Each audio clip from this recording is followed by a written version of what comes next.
ಇನ್ನು ಮುಂದೆ ನಿಮ್ಮ ನೆಚ್ಚಿನ ಧಾರಾವಾಹಿಗಳ ಫುಲ್ ಎಪಿಸೋಡ್ಗಳು ಸನ್ ನೆಕ್ಸ್ಟ್ ಆಪ್ನಲ್ಲಿ ಮಾತ್ರ. ತುಂಬಾ ಉಪಕಾರ ಆಯ್ತಮ್ಮ. ಇವರು ಇಷ್ಟೊತ್ತು ನಿಮ್ ಬಗ್ಗೆ ಕೆಟ್ಟದಾಗ ಮಾತಾಡ್ತಿದ್ರು. ನಿಮ್ಮನ್ನ ನೋಡಿದ್ರೆ ಸಾಕ್ಷಾತ್ ಚಾಮುಂಡೇಶ್ವರಿ ನೋಡ್ದಾಗೆ ಆಗುತ್ತೆ. ಹೌದೌದು. ಆಯ್ತು ಆಯ್ತು, ನೀವೇನು ಯೋಚನೆ ಮಾಡಬೇಡಿ. ನೀವು ಇದೇ ಮನೆಯಲ್ಲಿ ಆರಾಮಾಗಿರಿ, ಆಯ್ತಾ? ಅಯ್ಯೋ, ನಾನ್ ಮಾತಾಡ್ತೀನಿ, ಬನ್ನಿ ನೀವು. ಬನ್ರಿ ಬೇಗ.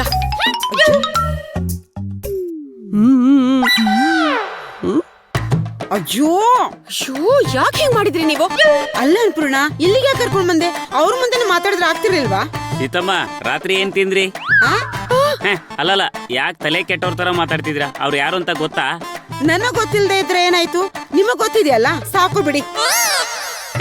ಅಯ್ಯೋ ಸೀತಮ್ಮ, ಅವರು ಮನುಷ್ಯರಲ್ಲ, ರಾಕ್ಷಸರು. ಹೇಗಾದ್ರೂ ಮಾಡಿ ಅವ್ರನ್ನ ಮನೆಯಿಂದ ಕಳ್ಸೋಣ ಅಂದ್ರೆ ನೀವು ಅವ್ರನ್ನ ಮನೆ ಒಳಗಡೆ ಕರ್ಕೊಂಡ್ ಬಂದ್ಬಿಟ್ರಲ್ಲ. ನೋಡಿ, ಮೊದ್ಲು ಹೋಗಿ ಅವ್ರನ್ನ ಮನೆಯಿಂದ ಹೊರಗಡೆ ಹಾಕ್ಬಿಡಿ ನೀವು. ಇದು ಸೀತಮ್ಮನ್ ಮನೆ. ಒಂದ್ಸರಿ ಈ ಮನೆ ಒಳಗಡೆ ಬಂದವರು ವಾಪಸ್ ಹೋಗಿರೋದು ಹಿಸ್ಟ್ರಿಯಲ್ಲೇ ಇಲ್ಲ. ಅದಕ್ಕೆ ನೀವೇ ಸಾಕ್ಷಿ. ನಮ್ಗೂ ಅವ್ರಿಗೂ ಒಂದೇನಾ ಸೀತಮ್ಮ? ನಾವು ನಿಮ್ ಒಳ್ಳೇದನ್ನ ಬಯಸೋರು, ಅವರು ನಿಮ್ ಹಾಳ್ ಬಾವಿಗೆ ತಳ್ಳಕ್ಕೆ ಬಂದಿದ್ದಾರೆ. ಅವ್ರ ಸವಾಸ ಬೇಡ ಸೀತಮ್ಮ. ಆದಷ್ಟು ಬೇಗ ಅವ್ರನ್ನ ಇಲ್ಲಿಂದ ಕಳಿಸ್ಬಿಡಿ. ಕಳಿಸ್ಬಿಟ್ಟು ಟನ್ ಗಟ್ಲೆ ಅವ್ರ ಪುಣ್ಯನ ಕಟ್ಕೊಳ್ಳಿ. ಈಗಾಗ್ಲೇ ಕೆಜಿ ಗಟ್ಲೆ ಸಿಕ್ಕಿರೋ ಪುಣ್ಯನ ಖರ್ಚು ಮಾಡೋಕಾಗ್ದೆ ಸುಮ್ನೆನೆ ಇದ್ದೀನಿ. ನೀವು ಯಾವಾಗ ಬಂದು ಈ ಮನೆಯಲ್ಲಿ ಒಕ್ಕರ್ಸ್ಕೊಂಡ್ರು ಅವತ್ತಿಂದ ನನ್ನ ಜೀವನನೇ ಹಾಳಾಗೋಯ್ತು. ಇನ್ನು ನಿಮ್ ಮಾತ್ ನಂಬ್ತೀನಾ? ಅವ್ರು ಎಷ್ಟ್ ದಿನ ಇಲ್ಲಿ ಇರ್ಬೇಕು ಅನ್ಕೊಂಡಿದ್ದಾರೆ, ಇರ್ಲಿ ಬಿಡಿ, ಏನ್ ತೊಂದ್ರೆ ನಿಮ್ಗೆ? ಅಯ್ಯೋ ಸೀತಮ್ಮ, ಒಂದ್ ಮಾತು ಹೇಳ್ತೀನಿ. ಇರುವೆ ಗೂಡು ಕಟ್ಟೋವಾಗ್ಲೇ ಅದನ್ನ ಹೊಸಕ್ ಹಾಕ್ಬಿಡ್ಬೇಕು. ಇಲ್ಲ ಅಂದ್ರೆ ಗೂಡು ಕಟ್ತಾ ಕಟ್ತಾ ಕಟ್ತಾ ಅದು ಹುತ್ತ ಆಗ್ಬಿಡುತ್ತೆ. ಹುತ್ತ ಆದ್ಮೇಲೆ ವಿಷಕಾರಿ ಹಾವುಗಳು ಬಂದು ಅದರಲ್ಲಿ ವಾಸ ಮಾಡಕ್ ಶುರು ಮಾಡ್ಬಿಡುತ್ತೆ. ಆಮೇಲೆ ಅದು ಕಚ್ಚೋಕ್ ಶುರು ಮಾಡಿದ್ಮೇಲೆ ಜೀವನನೇ ಅಧೋಗತಿ ಆಗ್ಬಿಡುತ್ತೆ. ನಮ್ ಜೊತೆ ನೀವು ಯಾವ್ದಾದ್ರು ದೇವಸ್ಥಾನದ ಮುಂದೆ ಕೂತ್ಕೊಂಡು, ತಂದೆ ತಾಯಿ ನೀವೇ ಶಿವ, ನಿಮ್ಮ ಅದನ್ನೆತ್ತಿ ದಾನವ ಮಾಡಿ ಶಿವ, ಕೈ ಎತ್ತಿ ದಾನವ ಮಾಡಿ ಶಿವ. ನೋಡ್ರಿ, ನಿಮ್ ಬಾಯಿ ಹಿಟ್ ಹಾಕ. ಅದ್ರ ಜೊತೆ ಸ್ವಲ್ಪ ಸೊಪ್ಪು ಸಾರು ಹಾಕ್ಬಿಡಿ, ಊಟನೂ ಆಗ್ಬಿಡುತ್ತೆ. ಇಷ್ಟೆಲ್ಲ ನನ್ ಬುದ್ಧಿ ಹೇಳೋರು ನೀವು ಅವ್ರಿಗೆ ಯಾಕೆ ಶ್ಯೂರಿಟಿ ಕೊಡ್ಬೇಕಾಗಿತ್ತು? ಮಾಡೋದೆಲ್ಲ ಮಾಡ್ಬಿಟ್ಟು ಈಗ ನನ್ ತಲೆ ಮೇಲೆ ಹಾಕ್ತೀರಾ ನೀವು? ನೋಡಿ ಸೀತಮ್ಮ, ಅವ್ರು ಮಾಡಿರೋ ತಪ್ಪನ್ನ ನೀವು ಮಾಡ್ಬೇಡಿ. ನಾನು ಅದನ್ನೇ ಹೇಳಕ್ ಬರ್ತಿರೋದು. ಹೇಗಾದ್ರೂ ಮಾಡಿ ಅವ್ರನ್ನ ಈ ಮನೆಯಿಂದ ಕಳಿಸ್ಬಿಡಿ. ಸೀತಮ್ಮ ತುಂಬಾ ಜೋರು. ಅವ್ರು ನೀವ್ ಈ ಮನೇಲಿ ಇರೋದಕ್ಕೆ ಒಪ್ಪಲ್ಲ ಅಂತ ನಾವೇನೇನೋ ಹೇಳಿ ಅಡ್ಜಸ್ಟ್ ಮಾಡಿದ್ವಿ. ಆದ್ರೆ ನೀವು ಬಂದು ಎಲ್ಲ ಉಲ್ಟಾ ಹೊಡೆದ್ಬಿಟ್ರಿ. ಕಳಿಸ್ಬಿಡಿ ಸೀತಮ್ಮ, ಪ್ಲೀಸ್. ಏನು ತಮಾಷೆ ಮಾಡ್ತಿದ್ದೀರಾ? ಅವ್ರನ್ನ ಮನೆ ಒಳಗಡೆ ಕರೆದ್ಬಿಟ್ಟು ಈಗ ಹೊರಗಡೆ ಹೋಗಿ ಅಂತ ಹೇಗೆ ಹೇಳೋದು? ಅದು ಅಲ್ದೆ ಆ ಮಂಜರಿ ಜೊತೆ ಬಂದಿದ್ದಾಳಲ್ಲ ಹುಡುಗಿ, ತೆಳ್ಳಿಗೆ ಬೆಳ್ಳಿಗೆ, ನೋಡೋದಕ್ಕೆ ತುಂಬಾ ಚೆನ್ನಾಗಿದ್ದಾಳೆ. ಅವಳು ನೋಡ್ತಿದ್ರೆ ನನ್ ಸೊಸೆ ಮಾಡ್ಕೋಬೇಕು ಅಂತ ಅನಿಸ್ತಿದೆ. ಹೀಗಿರುವಾಗ ಅವ್ರನ್ನ ಹೊರಗಡೆ ಹಾಕೋಕೆ ಸಾಧ್ಯನೇ ಇಲ್ಲ. ಸೀತಮ್ಮ, ಹುಲ್ಲು ತಿಂದು ಸಗಣಿ ಹಾಕೋದನ್ನ ನೋಡಿದೀನಿ. ಸಗಣಿ ತಿಂದು ಹುಲ್ಲು ಹಾಕೋದನ್ನ ಯಾವತ್ತಾದ್ರೂ ನೋಡಿದೀರಾ? ನಿಮ್ಮನ್ನ ನೋಡಿದ್ರೆ ಹಂಗೆ ಅನಿಸ್ತಾ ಇದೆ ನೋಡಿ. ಅಂತವ್ರನ್ನ ಮನೆ ಒಳಗೆ ಬಿಟ್ಕೊಳ್ಳೋದೇ ಡೇಂಜರು. ಅಂತದ್ರಲ್ಲಿ ನೀವು ಸೊಸೆ ಮಾಡ್ಕೋತೀನಿ ಅಂತಿದ್ರಲ್ಲ, ಇದು ತುಂಬಾ ಕೆಟ್ಟ ಯೋಚನೆ. ಹೌದು ಸೀತಮ್ಮ, ನಿಮ್ಗೆ ಗುಲಾಬಿ ಬೇಡ ಅಂದ್ರೆ ಬೇಡ, ಬೇರೆ ಯಾವ್ದಾದ್ರು ಒಳ್ಳೆ ಹುಡುಗಿನ ನೋಡೋಣ. ಆದ್ರೆ ಮನೆಗೆ ಯಾರೇ ಬಂದ್ರು ಅವ್ರು ನನ್ ಸೊಸೆ ಆಗ್ಬೇಕು ಅಂತ ಅನ್ಕೋತಿರಲ್ಲ. ನೋಡಿ, ನೀವೊಂದ್ ವೇಳೆ ಅವಳು ನಿಮ್ ಸೊಸೆ ಆಗ್ಬೇಕು ಅಂತ ಬಯಸ್ತಿದ್ರೆ ಬಾಯಿಗೆ ಮಣ್ ಬೀಳೋದಂತೂ ಗ್ಯಾರಂಟಿ. ಈಗ ನೀವು ನನ್ ಬಾಯಿಗೆ ಹಾಕ್ತಿರೋದು ಅದನ್ನೇ ತಾನೇ? ಸ್ವಲ್ಪ ಬಾಯಿ ತೊಳ್ಕೊಂಬಿಡಿ. ನಾ ನಿಮ್ ಮಾತ್ ಯಾವತ್ತೂ ನಂಬಲ್ಲ. ಕಟ್ಕೊಂಡ್ ನಂಬೋದು, ಬೆನ್ನಿಗ್ ಚೂರಿ ಹಾಕೋರ್ನ ನಂಬಕ್ಕಾಗತ್ತಾ? ಇನ್ನು ನೀವು ನನ್ ಜೊತೆಲಿ ಇದ್ದು ಮೋಸ ಮಾಡ್ತಿದ್ದೀರಾ, ಇನ್ನು ನಿಮ್ಮ ನಂಬಕ್ಕಾಗತ್ತಾ ನಾನು? ಸೀತಮ್ಮ, ನಾವಿಷ್ಟೆಲ್ಲ ಮಾಡ್ತಾ ಇರೋದು ನಿಮ್ಮೊಳ್ಳೇದಕ್ಕೆ ತಾನೆ. ನಮ್ಮಿಂದ ನಿಮ್ಗೇನಾದ್ರೂ ನಷ್ಟ ಆಗಿದ್ಯಾ ಹೇಳಿ? ಇಲ್ವಲ್ಲ.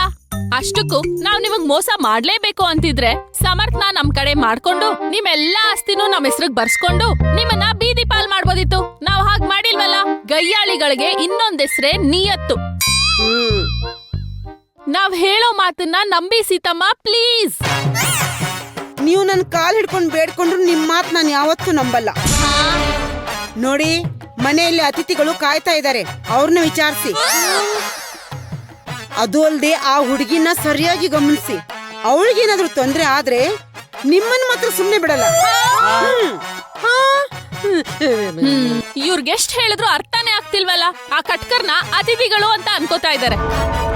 ಅವರು ಅತಿಥಿಗಳು ಅಂತ ಇವ್ರು ನಂಬ್ಕೊಂಡ್ರೆ ಖಂಡಿತ ಇವ್ರ ತಿಥಿ ಮಾಡೇ ಹೋಗೋದು. ಇವಾಗ ಏನ್ ಮಾಡೋದು ಅನ್ಪೂರ್ಣವ್ರೆ? ಏನ್ ಮಾಡೋದು, ಪಾಲಿಗೆ ಬಂದಿದ್ನ ಅನ್ಭವಿಸ್ಲೇಬೇಕು. ನೋಡಿ ಮಾಲಿನಿ, ಚಿಕ್ಕ ಮಕ್ಳಾದ್ರೆ ಹೊಡೆದು ಬಡ್ದು ಬುದ್ಧಿ ಹೇಳ್ಕೊಡ್ಬೋದು. ಆದ್ರೆ ಕಳ್ಳನ್ ಮಕ್ಳಿಗೆ ಅವರೇ ಬುದ್ಧಿ ಕಲಿಯೋ ಹಾಗೆ ಮಾಡ್ಬೇಕು. ನೀವ್ಯಾಕ್ ಶಾಕ್ ತಗೋತೀರಾ? ನೀವು ಕಳ್ಳನ್ ಮಗ ಅಂತ ಹೇಳಿದ್ನ ನಾನು. ಅಲ್ಲ ಬಿ ಕರ್ಕೊಂಬಂದಿದ್ ನಾನಲ್ವಾ? ಅಲ್ಲ ಒಟ್ನಲ್ಲಿ ಈ ಮಂಜರಿ ಕೈಯಿಂದ ಹೇಗ್ ತಪ್ಪಿಸ್ಕೊಳ್ಳೋದು ಅನ್ನೋದೇ ಗೊತ್ತಾಗ್ತಿಲ್ಲ. ಅದಕ್ಕೆ ಯಾಕೆ ಯೋಚನೆ ಮಾಡ್ತೀರಾ ಗೌಡ್ರೆ? ಚಿತ್ರಾ ಮಂಜರಿ ನೋಡಿದ್ರೆ ಆಯ್ತು. ಅಮ್ಮ ಪಕ್ಕಕ್ಕೆ ಕರ್ಕೊಂಡೋಗಿ ಏನ್ ಹೇಳಿದ್ರು? ಅಯ್ಯೋ ಅವ್ರೇನೋ ಹೇಳ್ತಾರೆ ಬಿಡಿ, ನೀವ್ ಅದಕ್ಕೆಲ್ಲ ತಲೆ ಕೆಡಿಸ್ಕೋಬೇಡಿ.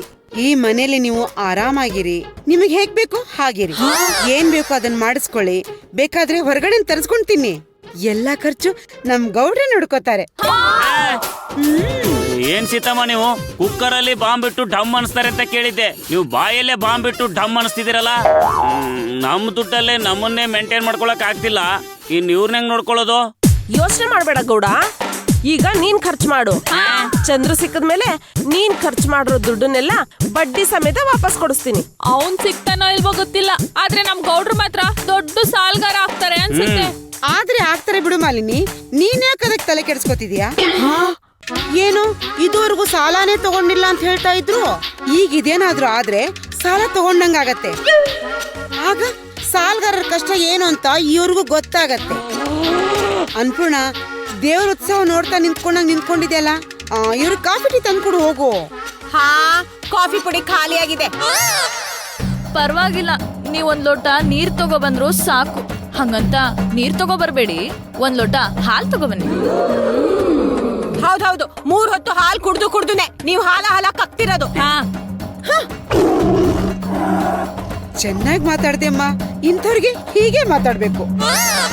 ಹಾ ಸೀತಮ್ಮ, ಆದ್ರೂ ನಿಮ್ದು ಯಾಕೋ ಸ್ವಲ್ಪ ಜಾಸ್ತಿ ಆಯ್ತು. ನೀವು ಹೀಗೆಲ್ಲ ನಡ್ಕೋಬಾರ್ದು. ಸರಿ, ಅವ್ರು ಹಾಲು ತಂದ್ಕೊಡೋರ್ಗು ಕೂತ್ಕೊಳ್ಳಿ.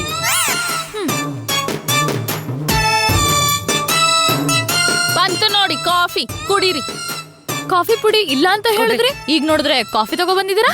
ಅದು ಕಾಫಿ ಪುಡಿ ಡಬ್ದಲ್ಲಿ ಕಾಫಿ ಪುಡಿ ತಳ್ಳದಲ್ಲಿ ಅಂಟ್ಕೊಂಡ್ಬಿಟ್ಟಿತ್ತು. ಸ್ಪೂನ್ ಹಾಕಿ ಕೆರ್ದು ಹಾಕೊಂಡ್ ಬಂದಿದ್ದೀನಿ, ಕುಡೀರಿ.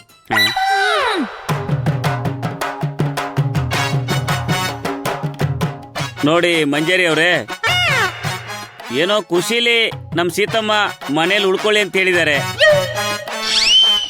ಅವ್ರಿಗೆ ಯಾವಾಗ ಕೋಪ ಬಂದು ಮತ್ತೆ ಮನೆಯಿಂದ ಹೊರಗೋಗಿ ಅಂತ ಹೇಳ್ತಾರೆ ಅಂತ ಗೊತ್ತಿಲ್ಲ. ನೋಡಿ, ನೀವು ಇವಾಗ ಮನೆಗೆ ಹೋಗಿರಿ, ಆ ಚಂದ್ರು ಎಲ್ಲಿದ್ದಾನೆ ಅಂತ ಹುಡುಕಿ ನಾನೇ ಮನೆ ಹತ್ರ ಕರ್ಕೊಂಡ್ ಬರ್ತೀನಿ. ಏನ್ರಿ ಗೌಡ್ರೆ, ಇವ್ರ ಮುಂದೆ ನನಗೆ ಅವಮಾನ ಮಾಡ್ತಿದ್ದೀರಾ? ನೋಡಿ, ಇವ್ರು ಇರೋದಕ್ಕೆ ನಿಮ್ ರೂಮ್ನ ಖಾಲಿ ಮಾಡ್ಕೊಡಿ, ಇವರು ಅಲ್ಲೇ ಇರ್ತಾರೆ.